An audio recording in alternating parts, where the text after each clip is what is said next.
Hello दोस्तों, स्वागत है आपका शिक्षा क्लासेस पर। दोस्तों, आज की वीडियो में हम लोग देखेंगे भारत की नदियां। इससे पहले एक पहला पार्ट हो चुका है, अगर आप लोगों ने नहीं देखा है तो उसको अवश्य देख लें। चलिए स्टार्ट करते हैं। क्लास स्टार्ट करने से पहले आज का मोटिवेशन कोट है, हौसले के आगे कोई नहीं होता। हौसले के आगे कोई नहीं होता। कड़े परिश्रम परिश्रम का कोई विकल्प नहीं होता। कड़े परिश्रम का कोई विकल्प नहीं होता। दिल में हो जज्बा कुछ कर दिखाने का। दिल में हो जज्बा कुछ कर दिखाने का, तो जलते दिए को भी आंधियों का डर नहीं होता। ठीक है। अगर दिल में जज्बा हो तो कितने भी बड़ा काम क्यों ना हो, उसको भी फतेह हासिल की जा सकती है। चलिए स्टार्ट करते हैं। हम लोग का आज का पहला क्वेश्चन है ब्रह्मपुत्र नदी से। बोल रहा है कि ब्रह्मपुत्र नदी का बहाव क्षेत्र क्या है। जो ब्रह्मपुत्र नदी है इसका बहाव क्षेत्र क्या है। ऑप्शन ए है तिब्बत, बांग्लादेश, भारत। बी है भारत, चीन, बांग्लादेश और तिब्बत। भारत, पाकिस्तान, बांग्लादेश, सिक्किम, बांग्लादेश, पश्चिम बंगाल, भूटान और नेपाल। तो आइए हम लोग देख लेते हैं ब्रह्मपुत्र नदी तंत्र। ब्रह्मपुत्र जो नदी है इसका उद्गम जो है कहाँ से होता है, तो तिब्बत में मानसरोवर झील के पास से एक ग्लेशियर है। उस ग्लेशियर का नाम है चेमालुंगडुंग ग्लेशियर। ग्लेशियर का नाम क्या है? चेमालुंगडुंग ग्लेशियर। ग्लेशियर का नाम है चेमालुंगडुंग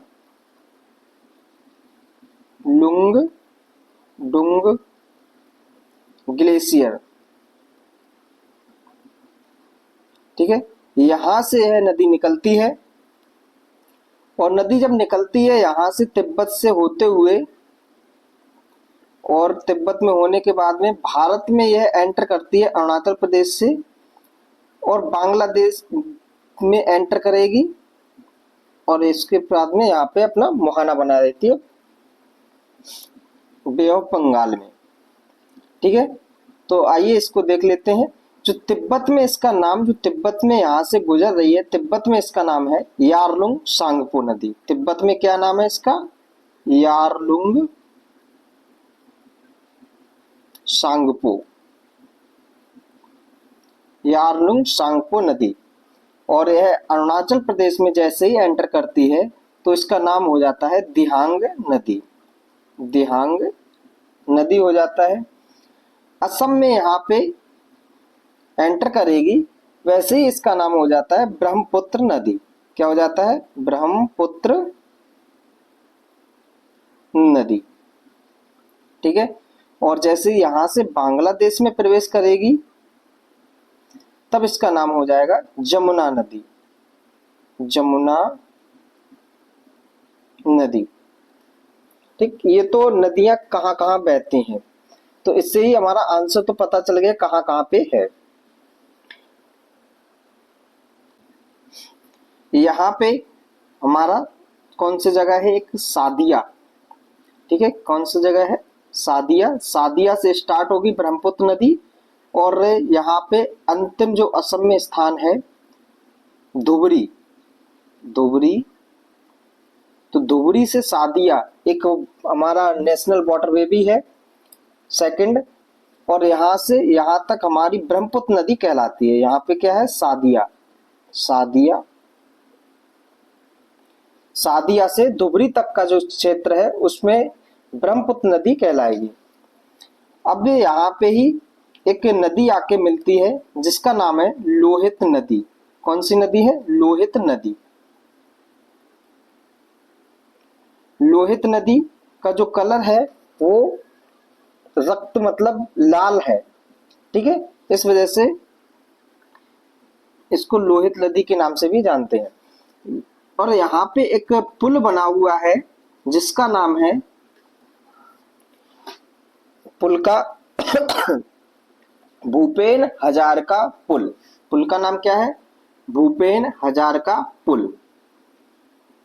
भूपेन हजारिका पुल। भूपेन हजारिका पुल जो है यह भारत का सबसे लंबा पुल है। ठीक है, सबसे बड़ा पुल कौन सा है? तो यही है भूपेन हजारिका पुल, भारत का। उसके बाद में यहाँ पे इसकी सहायक नदियां और भी देख लेते हैं।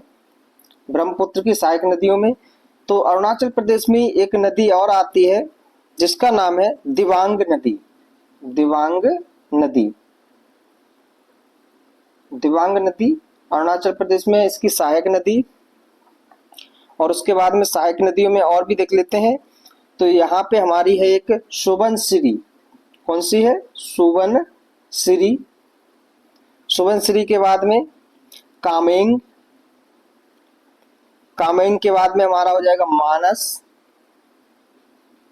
और मानस के बाद में तीस्ता नदी। ठीक है, तो कौन कौन सी हैं? सुबनसिरी, सुबनसिरी, कामेंग,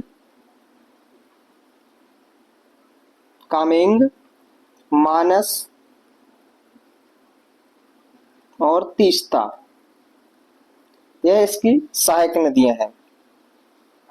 ठीक है, उसके बाद में यहाँ पे भी हमारी एक और है धनसिरी। ठीक है, कौन सी है? धनसिरी।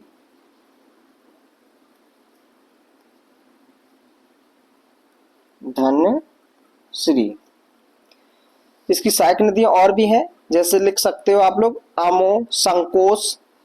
संकोच नदी ये इंपॉर्टेंट है, इसको नोट करके भी लिख लेना, संकोच। इसकी क्या खासियत है? तो यह भूटान की प्रमुख नदी है। भूटान की प्रमुख नदी, भूटान की प्रमुख नदी है। और यह नदी भारत और भूटान की सीमा का निर्धारण करती है। सीमा पर स्थित है। भारत और भूटान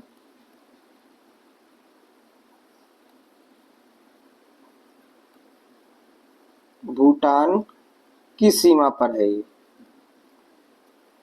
ठीक है, कौन सी नदी? ये संकोच नदी। यह ब्रह्मपुत्र नदी का हमारा तंत्र हो गया। ब्रह्मपुत्र नदी निकलती कहां से है? चेमालुंगडुंग ग्लेशियर से निकलती है। तिब्बत में इसका नाम क्या है? यहाँ पे क्या है? तिब्बत। तिब्बत में इसका नाम क्या है? तो है यारलुंग सांगपो। भारत में जैसी एंटर करेगी दिहांग गार्ज से, तो वहां पे इसका नाम अरुणाचल प्रदेश में हो जाएगा दिहांग नदी। ठीक है, यहीं पे एक पर्वत चोटी है जिसको भी याद रख सकते हैं, हम लोग पढ़ चुके हैं, नामचा बारवा पर्वत चोटी। उसके बाद में जैसे यहाँ पे असम में प्रवेश करेगी तो उसका नाम हो जाएगा ब्रह्मपुत्र नदी। असम में प्रवेश करते ही यहाँ पे एक नदी इसकी सहायक नदी है लोहित नदी, और लोहित नदी पे ही बना हुआ है पुल है भूपेन हजारिका पुल। यहाँ से बांग्लादेश में जैसे ही प्रवेश करेगी तब इसका नाम हो जाएगा जमुना नदी। उसके बाद में गंगा की जो है एक मुख्य धारा आई थी, तो बांग्लादेश में इसको बोला गया पद्मा। गंगा की मुख्य धारा जो थी उसको बोला गया पद्मा। पद्मा आएगी और किससे? जमुना से मिलेगी। जब ये दोनों मिल जाएंगी तो इनकी संयुक्त धारा को बोला जाता है मेघना। ठीक है, तो ब्रह्मपुत्र नदी के इतने नाम हैं। ये पूरा हमारा ब्रह्मपुत्र नदी तंत्र हो गया है। अब इस क्वेश्चन का आंसर देख लेते हैं। तो कहां कहां बहती है? तिब्बत में, ठीक है, बांग्लादेश में और भारत में। तो इसका सही आंसर हो जाएगा ऑप्शन नंबर ए। अगला क्वेश्चन देखते हैं। अगला क्वेश्चन है निम्नलिखित नदियों में से किनके स्रोत बिंदु लगभग एक ही हैं?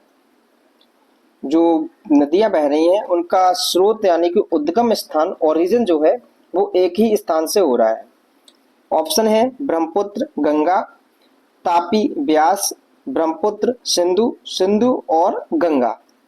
ठीक है, तो इसका आंसर तो हो जाएगा ऑप्शन नंबर सी, ब्रह्मपुत्र और सिंधु नदी। ब्रह्मपुत्र नदी यह भी मानसरोवर झील के पास से चेमालुंगडुंग ग्लेशियर से निकलती है। सिंधु नदी जो है यह भी मानसरोवर झील के पास से ही एक ग्लेशियर है, बोखारचू ग्लेशियर, वहां से निकलती है। तो इनका ओरिजिन जो है लगभग एक ही है। उसके बाद में एक और नदी है जिसको याद और रख सकते हैं, सतलज नदी। कौन सी? सतलज नदी। सतलज नदी भी निकलती है और वो यह कहाँ से निकलती है? तो राकास ताल से निकलती है। ये तीनों नदियां जो है ब्रह्मपुत्र जो मानसरोवर झील है उसी के आसपास से निकलती है। अब आइए देखते हैं सिंधु नदी तंत्र। सिंधु नदी तंत्र यहां से हमारी निकलेगी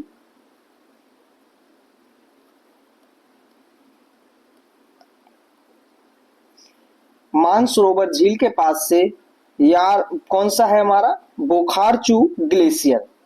इस तरह से आएगी और यह भारत में प्रवेश कर जाएगी।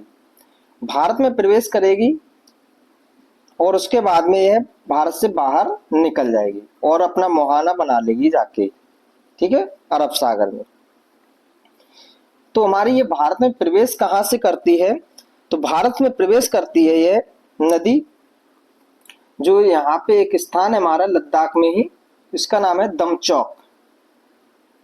दमचौक, दमचौक से प्रवेश करेगी और यहाँ पे बाहर जब निकलती है तो यहाँ पे स्थान का नाम है चिल्हास। क्या नाम है? चिल्हास। चिल्हास नदी, मतलब चिल्हास से बाहर निकलेगी। अब सिंधु नदी है, इसकी सहायक नदियां हमारी कौन कौन सी हैं वो भी देख लेते हैं। जम्मू कश्मीर से हमारा यहाँ पे एक झील मतलब झरना है, उस झरने का नाम है बेरीनाग झरना। कौन सा झरना? बेरीनाग झरना। बेरीनाग झरने से हमारी एक नदी निकलती है जिसका नाम है झेलम नदी। क्या नाम है? झेलम नदी। और उसके बाद में एक और यहाँ पे हमारा दो नदियों के मिलने से बनती है जिसका नाम है चंद्र और भागा। चंद्र और भागा, चंद्रभागा नदियों के मिलने से बनती है जिसका नाम है चिनाब नदी। चिनाब नदी। चिनाब नदी और झेलम नदी, तो झेलम नदी आके चिनाब नदी में आके क्या होगी? मिल जाएगी। ठीक है, झेलम नदी किस में मिलेगी? चिनाब नदी में आके मिल जाएगी। उसके बाद में ये ऐसे बहती रहेगी और यहां से हमारा एक और नदी है, अभी बताया था मानसरोवर झील के पास से ही नदी बहती है, राकास ताल से। राकास ताल, राकास ताल से एक नदी बहती है जिसका नाम है सतलज नदी। सतलज नदी इस तरह से बहेगी और यह भारत में सिपकिला दर्रा से क्या करती है? प्रवेश करती है। सिपकिला दर्रा से क्या करेगी? प्रवेश करेगी और प्रवेश करने के बाद में हिमाचल प्रदेश में ही इस पे एक जल विद्युत परियोजना है, नाथपा झाकरी परियोजना। ठीक है, हिमाचल प्रदेश में। और हिमाचल प्रदेश और पंजाब, इनकी बाउंड्री पर एक बांध बना हुआ है जिसको भाखड़ा नागल बांध के नाम से भी जानते हैं। ये दो बांध बने हुए हैं। ठीक है, भाखड़ा हमारा जो है हिमाचल प्रदेश में बना हुआ है, नागल जो है वो पंजाब में बना हुआ है। इस तरह से आएगी और यह जो हमारी चिनाब नदी है वो सतलज नदी में मिल जाएगी, ताकि यह मिल जाती हैं। यह हमारा, फिर उसके बाद में यहीं से भी रावी नदी एक और निकलेगी। ठीक है, कौन सी नदी? रावी नदी। रोहतांग दर्रे से निकलती है रावी नदी और यह भी आके कहां पे मिल जाएगी? चिनाब नदी से आके मिल जाती है। एक और इसकी सहायक नदी है बनास नदी, ब्यास नदी। ब्यास नदी, ब्यास नदी आएगी और यह ब्यास कुंड से, कहां से? ब्यास कुंड, ब्यास कुंड से निकलती है और यह कहां पे मिल जाती है आके? तो पंजाब में एक जगह है कपूरथला, कपूरथला के निकट यह मिलती आके किससे? सतलज नदी से। और जब यह मिलती है तो यहाँ पे एक बैराज बना दिया गया है। क्या बनाया है? बैराज। और बैराज से ही एक नहर निकली है जिसका नाम है इंदिरा नहर। इंदिरा नहर, ये हमारा क्या है, सिंधु नदी तंत्र। और इस यहीं पे इसकी एक और सहायक नदी है जिसका नाम है झेलम नदी। की सहायक नदी कौन सी है, किशन गंगा नदी। कौन सी नदी है, किशन गंगा नदी। किशन गंगा नदी है ये, ठीक। ये हमारा क्या है, सिंधु नदी तंत्र। चलिए, तो इसका क्वेश्चन का आंसर को हम लोगों को पता ही चल गया। इसका आंसर क्या है, ब्रह्मपुत्र और सिंधु। एक और याद रख लेना, सतलज नदी। नेक्स्ट क्वेश्चन, दो कथन दिए गए हैं, एक हमारा क्या है, कथन है, और दूसरा उसका कारण है। कथन क्या है, तीस्ता नदी पहले गंगा की सहायक नदी थी। जो तीस्ता नदी है वह गंगा की सहायक नदी थी, आजकल वह ब्रह्मपुत्र की सहायक नदी हो गई है। ठीक है। कारण क्या दे रहा है कि नदी अपहरण हिमालय की नदियों का एक प्रमुख गुण है।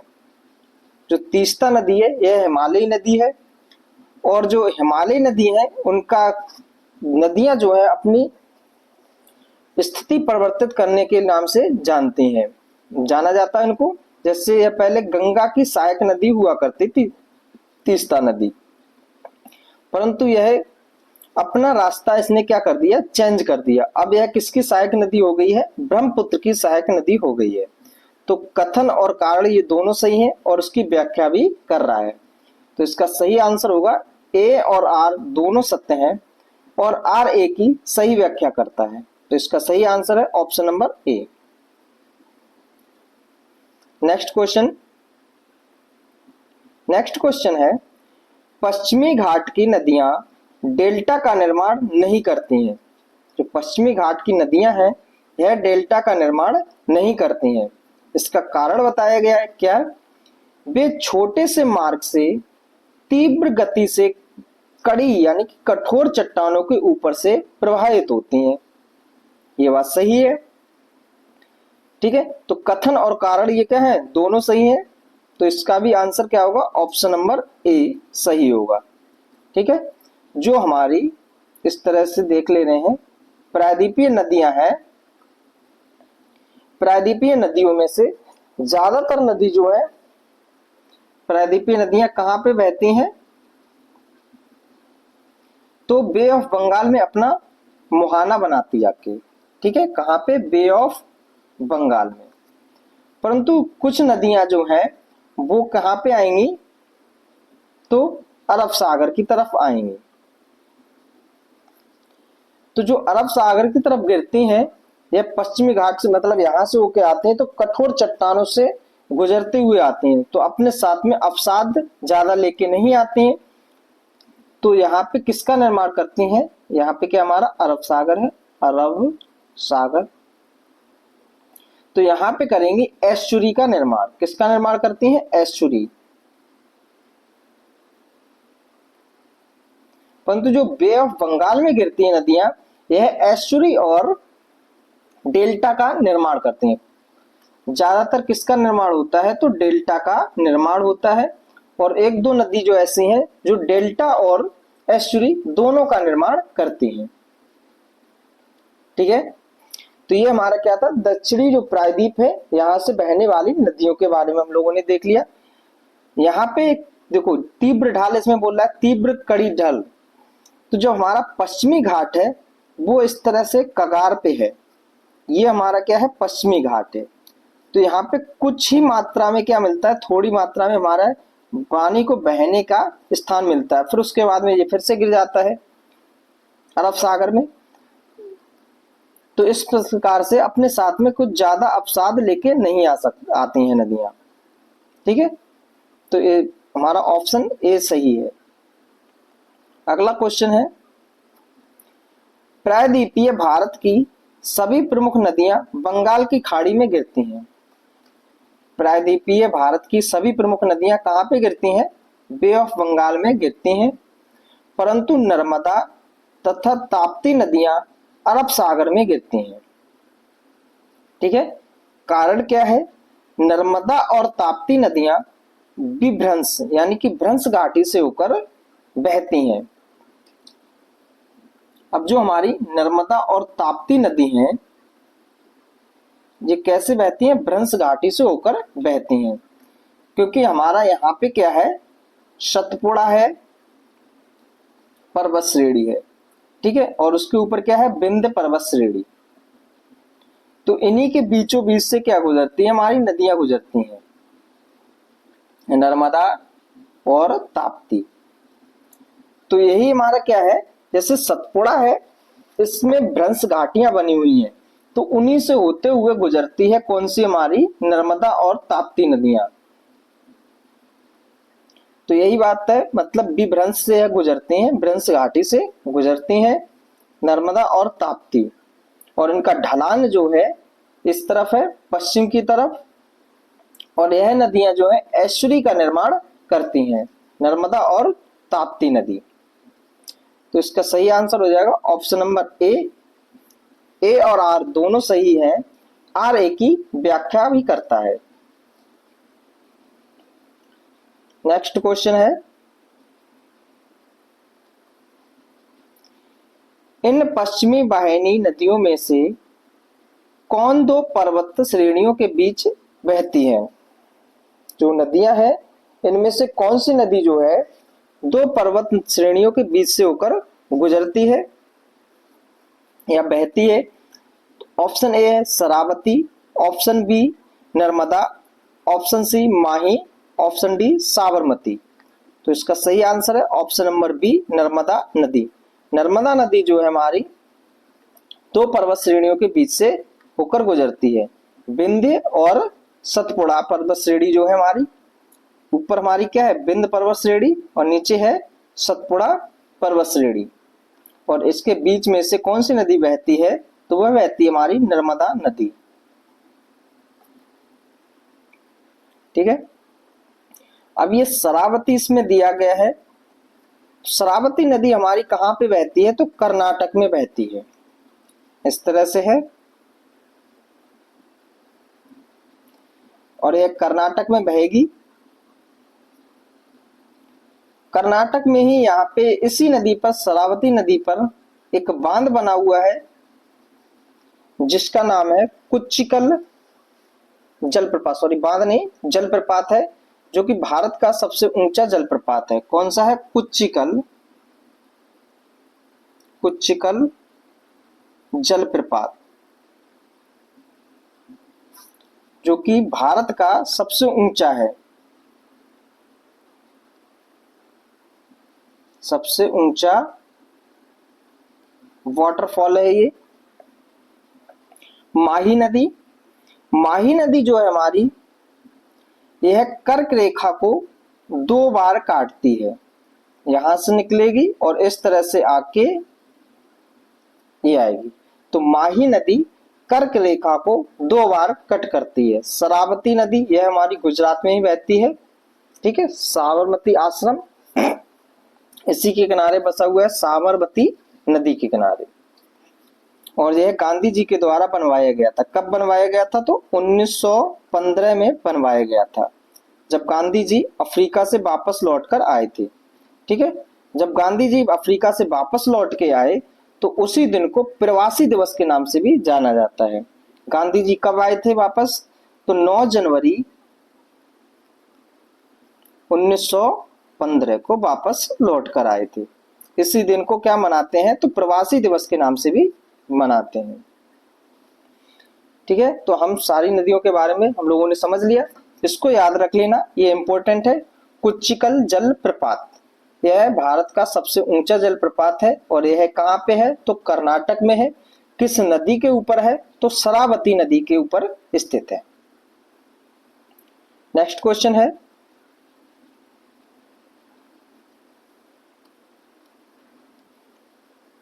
अगला क्वेश्चन क्या है? निम्नलिखित में से कौन सोन नदी का वास्तविक स्रोत है? ठीक है, तो इसका सही आंसर हो जाएगा ऑप्शन नंबर सी, बिलासपुर जिले में सोन बच्छरवार जिले में, मतलब बिलासपुर जिला है और वहां से सोन जो है सोन बच्छर वार स्थान से निकलती है। ठीक है, कहीं कहीं पे भी ये भी है शहडोल जिले में सोनमुड़ा।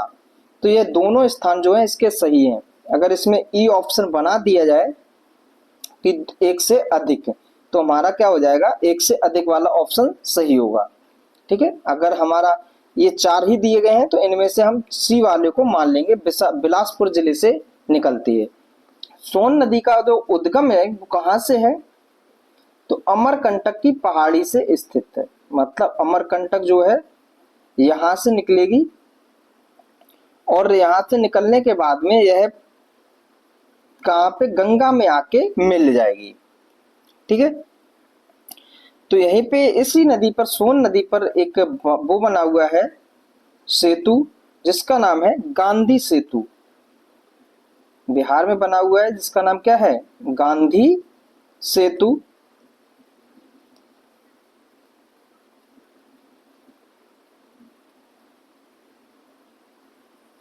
ठीक है, ये कहां से निकलती है नदी, सोन नदी, मैकाल पर्वत जो श्रेणी है उसका ऊंचा स्थान कौन सा है, अमरकंटक। अमरकंटक यहां से यह नदी निकलती है। और इसी की सहायक नदी एक और है, रिहंद नदी।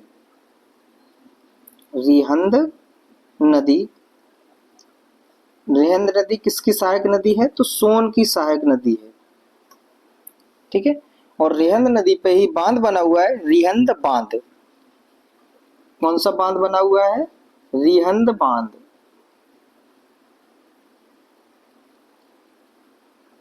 और कहीं पे भी अगर अब बांध बनता है, जैसे कि हमारा यह नदी बह रही है और इसके जल को स्टोर करने के लिए क्या बनता है, बांध बनाया गया। क्या बनाया गया, बांध बनाया गया। जब बांध बनाया गया तो इसका जल जो है वो क्या होगा, यहाँ पे इकट्ठा हो जाएगा इसके पीछे। जब इकट्ठा होगा तो एक झील का निर्माण हो जाता है। तो ऐसे ही यहाँ पे रिहंद बांध बना हुआ है तो इसके पीछे भी एक झील का निर्माण हुआ है। वह झील है गोविंद बल्लभ पंत झील। कौन सी झील है, गोविंद बल्लभ पंत झील। यह मानव निर्मित सबसे बड़ी झील है। ठीक है, तो ये हमारी सोन नदी कहाँ से निकलती है, मैकाल पर्वत की सर्वोच्च चोटी कौन सी है, अमरकंटक, यहाँ से निकलेगी। और अगर वास्तविक स्थान देखा जाए तो हमारा क्या है, छत्तीसगढ़ के बिलासपुर जिले से निकलती है और गंगा में आके मिल जाती है। ठीक है, अगला क्वेश्चन,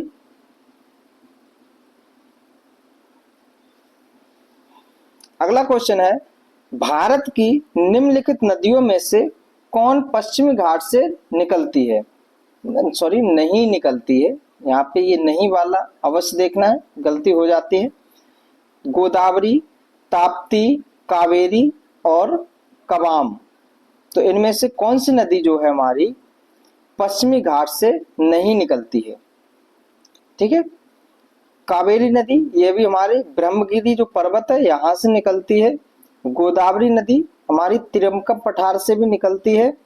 और तापी नदी जो है, या ताप्ती नदी या तापी नदी, यह हमारे पूर्व की तरफ से निकलती है। मुल्ताई पहाड़ियां मध्य प्रदेश में, वहां से निकलती है। तो इसका सही आंसर हो जाएगा option number B. Next question, Amarkantak से कौन सी नदी का उद्गम होता है। जो अमरकंटक की पहाड़ियां हैं यहां से किस नदी का उद्गम होता है। ऑप्शन है दामोदर, महानदी, नर्मदा और ताप्ती। तो इसका सही आंसर होगा ऑप्शन नंबर सी, नर्मदा नदी। जो अमरकंटक है हमारा, यहां से कई नदियों का उद्गम होता है। जैसे कि एक सोन नदी हमारी निकली थी, एक नर्मदा नदी। तो ये कौन सी हमारी, नर्मदा। ऊपर की तरफ निकल गई एक हमारी कौन सी, सोन नदी।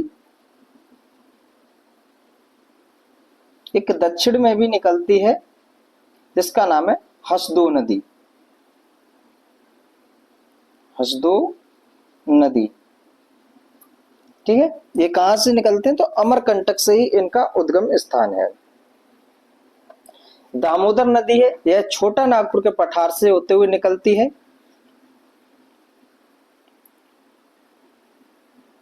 अगला क्वेश्चन है, निम्नलिखित में से कौन सी नदी भ्रंश घाटी से होकर प्रवाहित होती है? इनमें से कौन सी नदी जो भ्रंश घाटी से होकर प्रवाहित होती है? ताप्ती, कृष्णा, महानदी, गोदावरी नदी। तो इसका सही आंसर है ऑप्शन नंबर ए, ताप्ती नदी या तापी नदी। ये दो नदियां बताई थी जो भ्रंश घाटी से होकर बहती हैं, नर्मदा और ताप्ती नदी, ठीक है। और यह पश्चिमी घाट की पश्चिम की तरफ बहने वाली नदियों में से एक है। प्रमुख नदियां हैं जो पश्चिम की तरफ बहती हैं, और यह नदियां जो पश्चिम की तरफ जो नदियां बहती हैं वह क्या करती हैं? एस्चुरी का निर्माण करती हैं। अगला इसमें दिया गया है कृष्णा नदी। कृष्णा नदी जो है हमारी कहां से मतलब निकलती है? तो महाबलेश्वरम पर्वत श्रेणी से निकलेगी, महाराष्ट्र से, और अपना मुहाना बे ऑफ बंगाल में बनाएगी, ठीक है। अगला महानदी जो दी गई है, महानदी और गोदावरी नदी, इनको हम लोग आगे देखेंगे, ठीक है। अभी हम लोग देख लेते हैं कृष्णा नदी को। कृष्णा नदी तंत्र। कृष्णा नदी जो है हमारी कहां से निकलती है? तो महाबलेश्वरम से निकलेगी। कहां से? महाबलेश्वरम से। महाबलेश्वर यहां से निकलती है और अपना इस तरह से और बे ऑफ बंगाल में जाके क्या कर देगी? अपना मुहाना बना देगी, बे ऑफ बंगाल, ठीक है। अब इसकी सहायक नदियां ये देख लेते हैं, काफी ज्यादा इंपॉर्टेंट यहां से हो जाता है सहायक नदियों से। कौन कौन सी सहायक नदियां हैं? तो इसकी है कोयना, बरना, ठीक है। उसके बाद में सदा, नीरा, और दोनों आपस में मिल जाती हैं तो बनती हैं भीमा। कौन कौन सी हैं पहले देख लेते हैं। कोयना,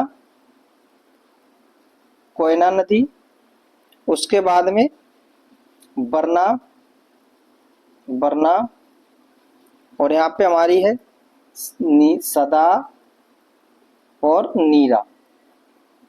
सदा नीरा और सदा नीरा जब आपस में मिल जाती है तो इनकी संयुक्त धारा को बोलते हैं भीमा। यह इसकी सहायक नदियां हैं, ठीक है। एक और सहायक नदी है यहाँ पे डिंडी। डिंडी। अब देखते हैं यहां से हमारी कौन कौन सी सहायक नदियां हैं। तो पंचगंगा, पंचगंगा, दूध गंगा। कौन सी? दूध गंगा। दूध गंगा, पंचगंगा, दूध गंगा, माल प्रभा, माल प्रभा, घाट प्रभा भी है एक, घाट प्रभा। यहां से हमारी कौन सी है? घाट प्रभा,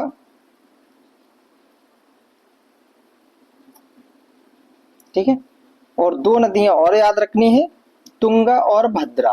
तुंगा और भद्रा दो अलग अलग नदियां हैं, तुंग और भद्रा।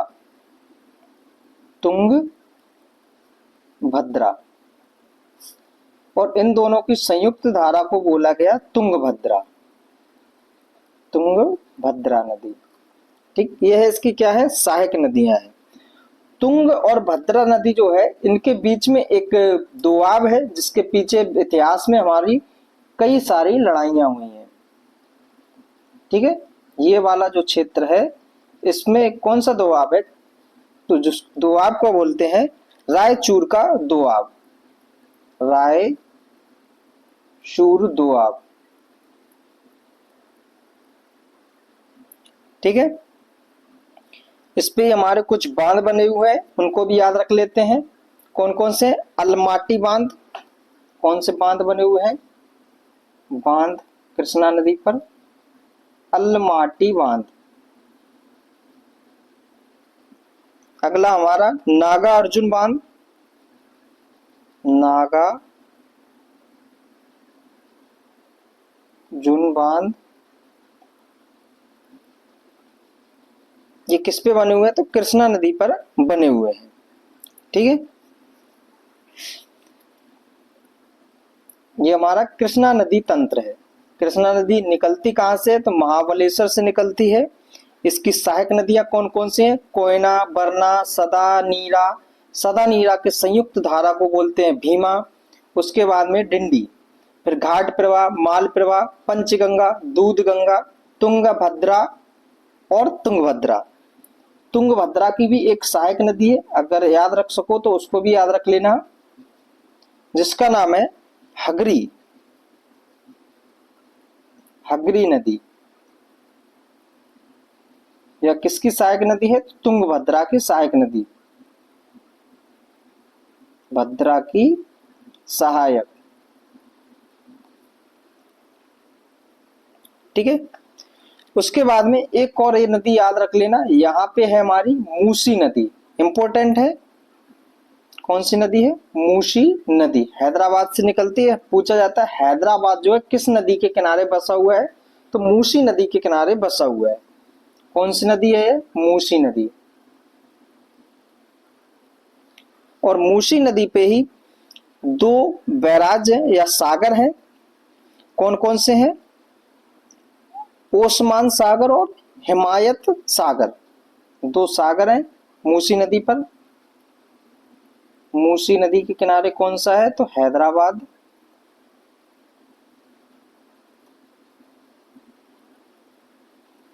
और सागर हमारे याद रख लेना कौन कौन से हैं? ओस्मान सागर, ओस्मान सागर और हिमायत सागर, दो सागर हैं यहाँ पे। ठीक है, और ये दोनों क्या है? रिजर्वायर भी हैं।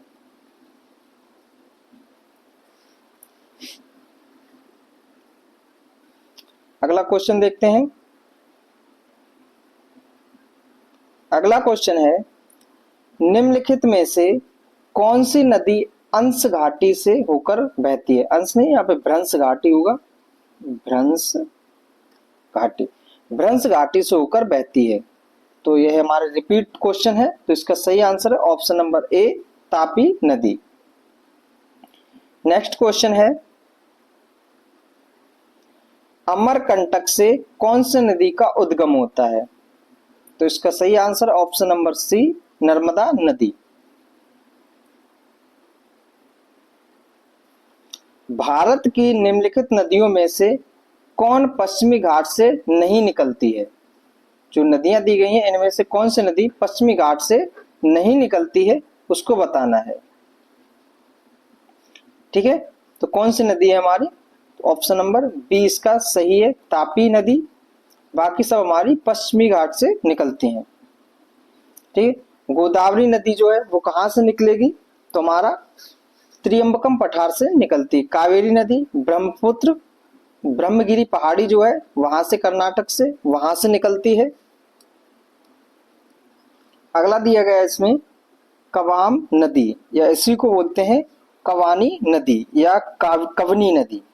यह कहाँ से निकलती है? तो केरल के वायनाड जिले से, मतलब जो दक्षिण पश्चिम की पहाड़ियां जो है पश्चिमी घाट की, वहां से निकलती है। यह दो नदियों के संगम से निर्मित है। वह दो नदियां कौन कौन सी हैं? कवाम नदी दो नदियों से मिलकर बनी है,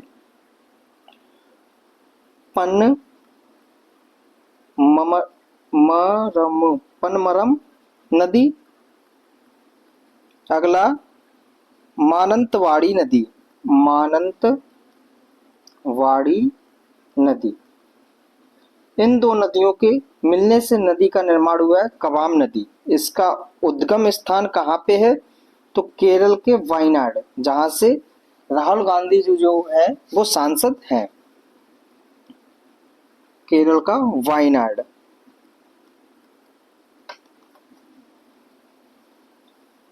कवाम नदी के बारे में। गोदावरी नदी यह कहाँ से निकलती है? तुम्हारी त्र्यंबकम पठार से निकलती है।